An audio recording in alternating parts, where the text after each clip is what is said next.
So the goal, how you make a fix bad MEV, is you remove those powers away from the proposer and move it to a larger set. 3, 2, 1. Here we go! So, the second interview from the ground, from Medellin, from Cosmoverse. Yesterday Ethan was here, now I have the pleasure to talk once again with Sunny. Our last interview was actually about MEV. And we started to introduce the community to this very complex topic.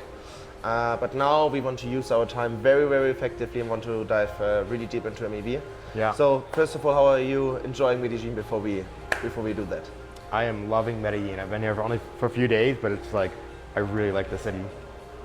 Nice. The conference office is, of course, really great too. A lot of talking. My voice is almost dead after 3 days of talking and just meeting people. Yeah. Yeah, today is also day 3, so we are coming to an end here. But yeah, let's talk about MEV. So you mentioned it like before we started recording this, the MEV panel has been the most fun one so far, I would say. At least what some people have told me. Okay.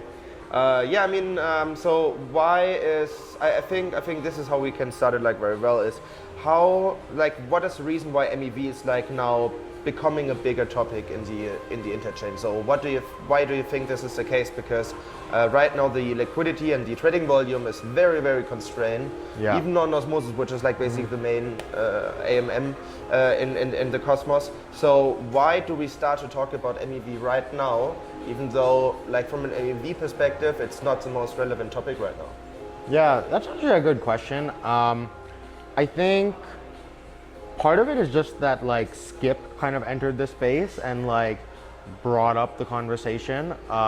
Skip, you know, they were actually building on Terra initially, and then, you know, after Terra collapsed, they kind of moved over to building a more generalized Cosmos solution. And I think when Skip entered the space, they kind of started a lot of discussion around it. And, you know, I mean, obviously we've been talking about MEV for a long time with Osmosis, but we've often been talking about it in the context of, you know, mitigating bad MEV through threshold decryption.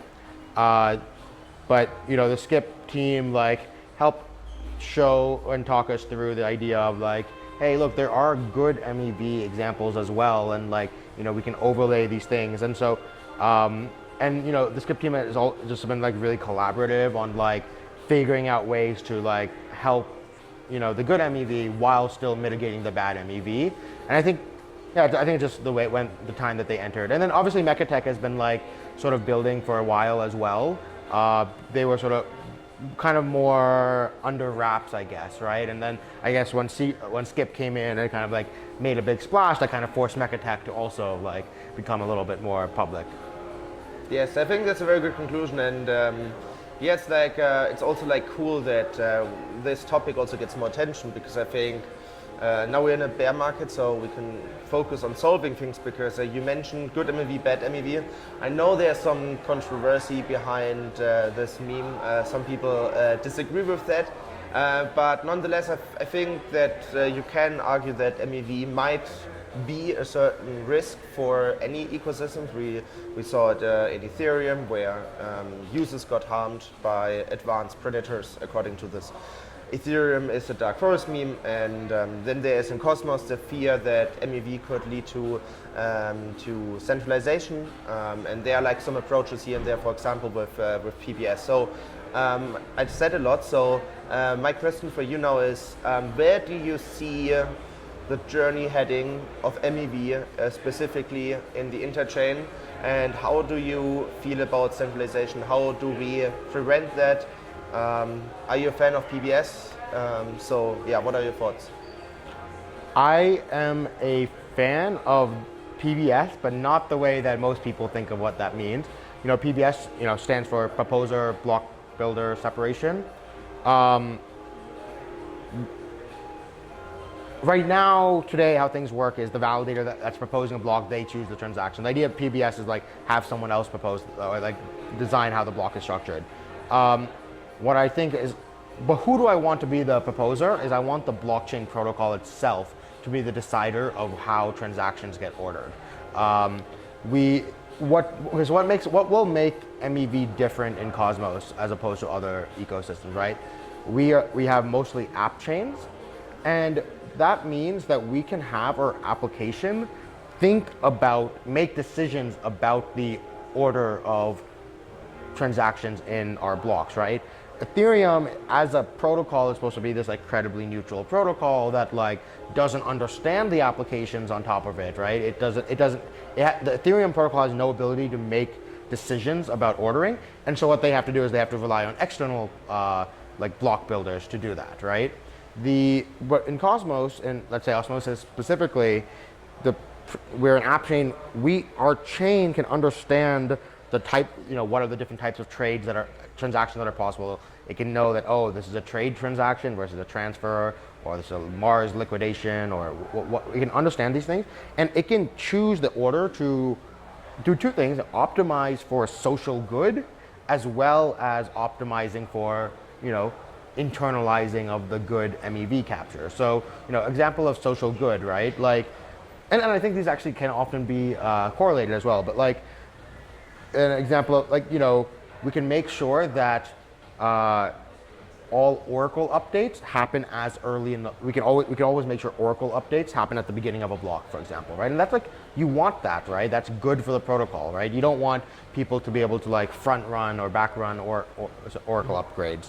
Or we can say that, hey, imagine every time someone does a trade, we do all the adding of liquidity first, then the trades, then removing of liquidity. So that way liquidity can't get rugged from a user trying to do a trade. So there's all these kinds of things that you can do that promote social good. And then what I mean by good MEV internalizing is like, we can understand what type of transactions are liquidations, for example, right?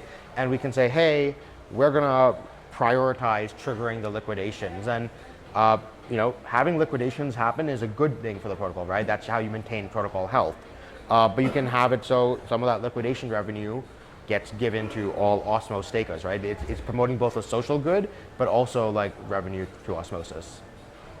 Yeah, you mentioned some important points here. So I want to go back to the beginning of your answer. You basically also said that I think, as far as I understood it right, like the Cosmos architecture gives us also more transparency and flexibility in order to take advantage of MEV compared to the Ethereum ecosystem, correct? So the architecture of Cosmos is a little bit more beneficial for MEV, correct? What it is it's more easy for the protocol to do things that maximize social good, which is not, if in Ethereum where they rely on external block builders, the external block builders are mostly profit maximizing entities and will, they'll prioritize the profit motive over the social good. But because in app chains the protocol can make decisions about block construction, it can add social good as a input into how it decides to build the block. Okay, I see. Yeah, I think that's also very, very young to be, because the interchain is also, and we have to remember that the interchain is like, I would say with IBC 1.5 years old or something. I think in the next 2 or 3 years, when we see like more liquidity coming, and we also really see this playing out, because like I have the feeling that a lot of this is also theory, but yeah, I think this is like a very interesting take here. But let's get to the current time. So Skip proposed actually today a governance proposal on the Osmosis Hub. So what is the governance proposal all about? I like that floating strip there. You call it the Osmosis Hub? Yes. The governance proposal, so Skip is going to work with us to build a number of tools to help internalize the good MEV on Osmosis. So there's we have this taxonomy of MEV, right? We call the bad MEV is the stuff that requires reading other people's transactions. So your dark forest attacks, your sandwiches, all this stuff, right? threshold decryption will solve this, right? Your good MEV is not based off of other people's transactions. It's based off of state, right? There's something in state. There's money on the table, and someone is going to take it, whether it's because of a liquidation or an arbitrage opportunity. Someone's going to take it. No one's getting harmed, but there's no value is not being extracted from anyone. It's just, yeah. So, okay, so within the this category of good MEV though, or state only dependent MEV, you have some things that require only internal information, internal to the blockchain. And then you have what's required external information. So what's an example of an internal information one? We have circular pool routes in Osmosis, right? Like, you have an Atom Osmo pool, you have an Osmo Juno pool, you have an Atom Juno pool, right? If someone trades on the Osmo Juno pool, the other two pools, there's like a slight mismatch there, right? And there's an arbitrage opportunity there. That doesn't require any external information, right? All the data required to find that arbitrage is on Osmosis, so we could actually have that run in the protocol, let's say in the end blocker, or even after every trade, we can have the protocol do an automatic recalculation of the ARB and take that ARB revenue and give it to Osmo stakers. That's what Skip is proposing building. That's what that was a proposal. Then the other one is you also have things that are based off of external information. So let's say, the price of Atom on Osmosis, let's say it's, $11, but then on Binance it moved to $11.10, right? This also includes centralized exchanges. Yes, this includes centralized exchanges. So this would include one, other DEXs, but also centralized exchanges, right? But the problem is this is not internal to Osmosis, right? The Osmosis chain doesn't know what the price on Binance is, so it can't do that arbitrage by itself. So this is where we rely on the external arbitragers, right? Someone who, searchers like Mekatek and stuff, who can like find these, their job is basically take information from the external system and bid to be the one to execute that arbitrage. And because there's this like competitive game for people to bid to be the arbitrager, that's going to drive. So there's an auction system that happens on chain, and that's going to drive revenue to us from the revenues from that auction. So that's going to be, Skip is also going to be building that, but that's going to become in the future. They're first focusing on that first situation, which is the internal arbitrager. That's very, very amazing actually, and I think that's also, so the thing is also for us as a validator right now, we also explore some opportunities in regards if we should opt into Skip or in Mekatek, and we're like doing a lot of research, and the thing is now, here's my question for you, is, this sounds super amazing, but how safe is it to do like these experiments, or how safe would it be to implement these tools? Is there a certain risk involved here? So can something, something break? There's always risk of bugs. We know, but we've done honestly over the last couple months, the Osmosis team has been doing a lot of work on improving testing frameworks and like making sure that there's like bugs aren't happening and stuff. And so we're very happy with much happier. I think there's obviously room to go, but like we're much happier than the state of testing in Osmosis like 3 months ago. But also the Skip team is, they're really good at like testing and back testing as well, right? What they've done is they've taken their arbitrage, I don't know if you saw, they launched this like satellite.skip.money where they've like calculated how much ARB volume there was historically on Osmosis. So they spend a lot of time doing a lot of back testing work. And so, that's nice that's a nice way of testing. And obviously, we're not deploying this on chain like next week, right? Obviously, it is a big undertaking, and there's going to be a lot of testing involved. Yeah, that's great, because for validators, it's there is a big risk for us like opting in, and obviously Osmosis, for example, is one of our biggest validators. I do not really want to destroy it, so there's a risk involved, and this is, I think, we had another panel yesterday at the validator meetup, and I think what Barry from Skip said very well is that validators seem to be a little bit scared of MEV, because the market is so small. We haven't tested that much yet. And we are a little bit afraid of breaking things. But speaking of Skip and Mekatek, maybe you can answer this question. As many people wonder now, okay, where's the difference now between Skip and Mekatek? Because obviously they love to have spicy panels. Yeah. So why do they love to have spicy panels? I mean, are they not just two equal MEV protocols that do the same, or where would you say this is a difference? Yeah, I think MEV-a-Tech takes a much more of a free market approach to it, and like, hey, what's going to happen is going to happen. Like this whole like notion of good versus bad MEV, they don't see it as like a bright line distinction. They're like, honestly, bad MEV, like this is what we are calling sandwiches and stuff. There is, you know, it brings new people to the space. There's like, and so they're kind of more, just like libertarian, I guess, about MEV, and so they want to just let all sorts of MEV happen.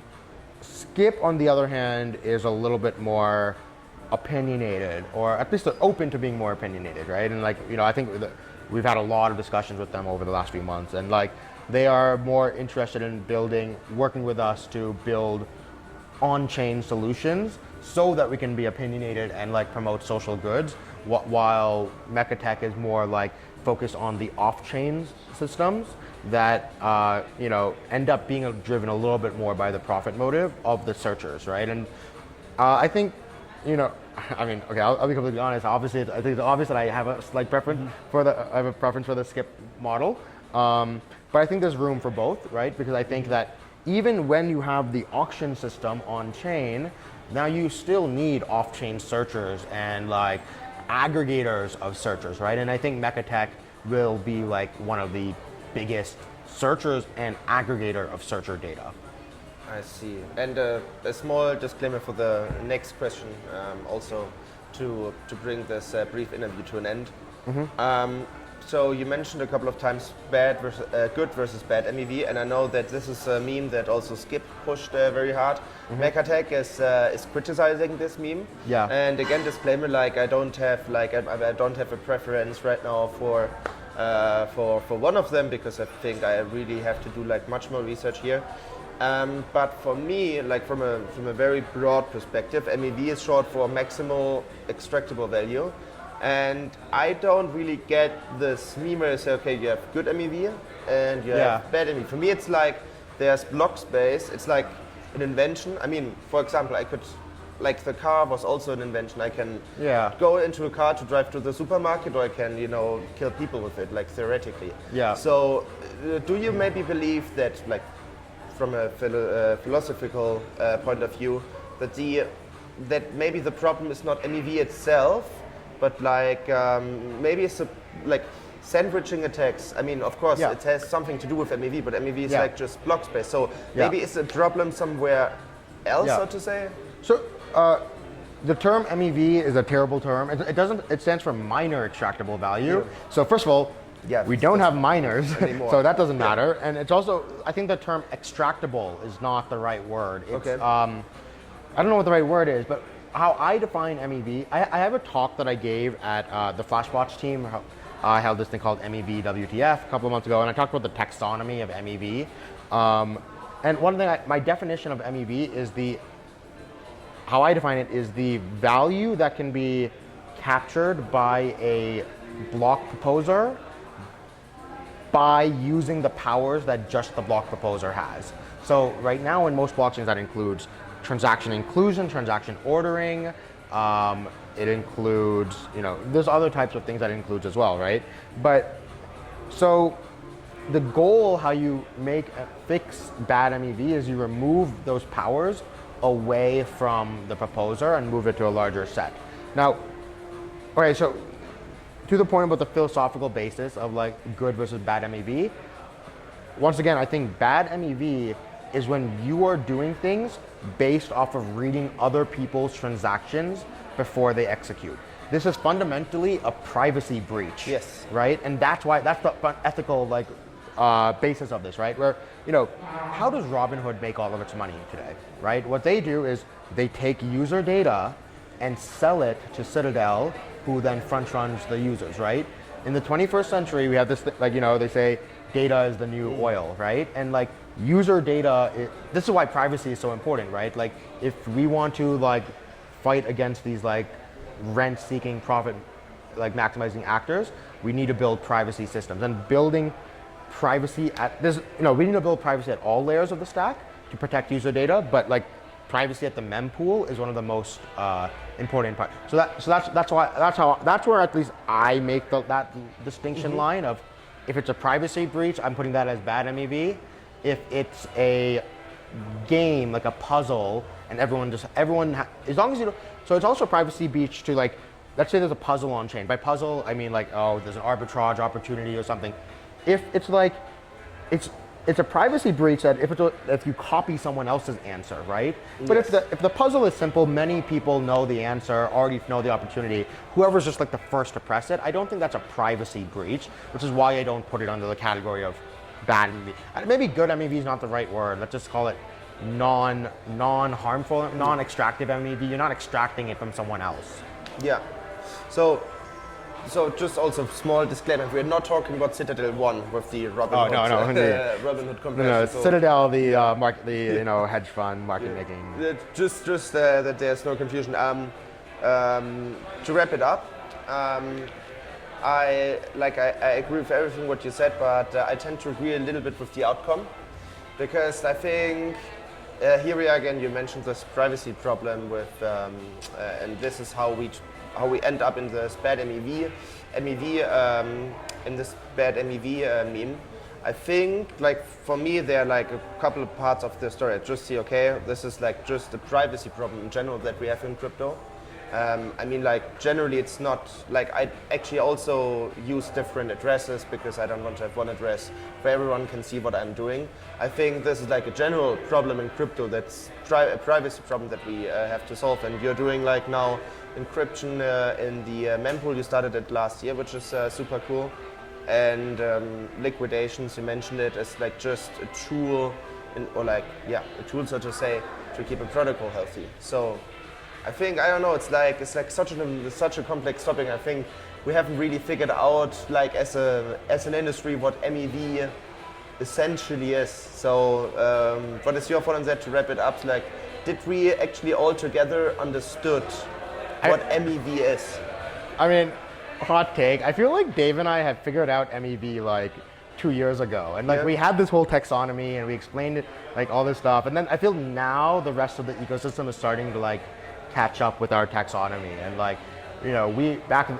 so I remember back in September, October of 2020, we had this whole taxonomy of MEV, and we're okay, this is the bad one, this is the good one, this is how we mitigate. And I feel it's it's nice that I feel everyone is starting to come to realize, figure out this taxonomy along with us now. Nice. Last question, really last question to wrap it up. How will MEV impact the interchain in the next 2 or 3 years? Where are we heading? What are your expectations? I think the most interesting question about how MEV is going to happen, in the big open question of how it's going to happen, is, okay, let's say we have a bunch. Let's say you have a bunch of top of the block auctions. Let's say on Osmosis and Juno. If you want to be the person to arbitrage both of them perfectly, you want to actually ideally win both of the auctions. Are we going to move to a world where all Cosmos chains that have a auction system, a unified auction system, where you are bidding to be the top of the block on atomically on both Osmosis and Juno, and if not, then you don't go to, there's that world? Or are all chains going to have their own parallel auctions, and it's a game to figure out who can win multiple auctions at the same time? I don't know the answer to that. I think there are strong incentive reasons to go for the latter. Each chain wants to have its own MEV, but there's a lot of efficiency reasons to go for the former. And how is this going to play out? Is there going to be or maybe there's gonna be some combination of the two, where maybe there's like some sort of joint auction, but like a revenue split amongst the chains. Like that, I think, is the most interesting open question that I don't know the answer to, and I think will be discovered. It will be discovered. It will be discovered in the next 2 or 3 years, I guess. Yeah. Sunny, thank you so much. This was a very eye-opening conversation. And yeah, if you want to learn more about MEVs, we have like so many episodes recorded already. Check it out. And with that said, I hope I will see you soon. Thank you.